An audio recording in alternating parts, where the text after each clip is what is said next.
Ok, số đây nè tao khné vừa mới chụp nhưng mà để bị channel video channel nó ngay nè tao khné ngayនេះគឺខ្ញុំចង់មកឲ្យប្រាប់ពីលឺខ្លីមួយដើម្បីចែកជូនទៅដល់អ្នកទាំងអស់គ្នាតែមុននឹងចែកជូនកុំភ្លេចជួយ subscribe ចុចសញ្ញាកណ្ដឹងដើម្បីជំរុញចិត្តរបស់ខ្ញុំបើសិនជាពេញចិត្តនៅវីដេអូមួយនេះកុំភ្លេចជួយចុច like ម្នាក់មួយផងនេះគឺខ្ញុំចង់ប្រាប់ពីរបៀប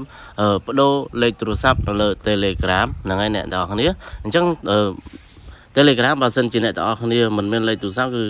វាពិបាកបង្កើតដែរហ្នឹងហើយអ្នកទាំងអស់គ្នាតែបើសិនជាអ្នកទាំងអស់គ្នាចង់ដូរលេខទូរស័ព្ទអ្នកទាំងអស់គ្នាគ្រាន់តែចូលមកកាន់ Telegram មកអ្នកទាំងអស់គ្នាអូខេហើយបន្តមកទៀតយើងយកអាពាក្យថា setting នេះមកខាងក្រោមនេះអូខេហើយបន្តមកទៀតយើងយកពាក្យថា edit តែម្ដងដើម្បីដូរលេខទូរស័ព្ទរបស់យើងទៅកាន់លេខទូរស័ព្ទថ្មីហ្នឹងហើយអ្នកទាំងអស់គ្នាអញ្ចឹងយើងយកពាក្យអាឡែង number ហ្នឹងតែម្ដងទៅហើយបន្តមកទៀតគឺខាងក្រោមនេះវាប្រាប់ថា change number តែម្ដងអញ្ចឹងយើងយកពាក្យចុចថា change number ហ្នឹងមកហ្នឹងហើយបើសិនជាអ្នកនរគ្នាមានលេខទូរស័ព្ទថ្មីអ្នកនរគ្នាអានេះគឺវាប្រាប់យើងថា new number ឬវានឹង call ឬក៏ផ្ញើកូដ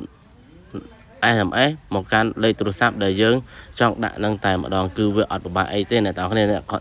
គ្រាន់តែមានលេខទូរស័ព្ទថ្មីមកហើយបន្ទាប់មកវាយចូលហើយចុចពាក្យថា continue មកវានឹង call ឬក៏ផ្ញើសារប្រាប់យើងអាចដូរ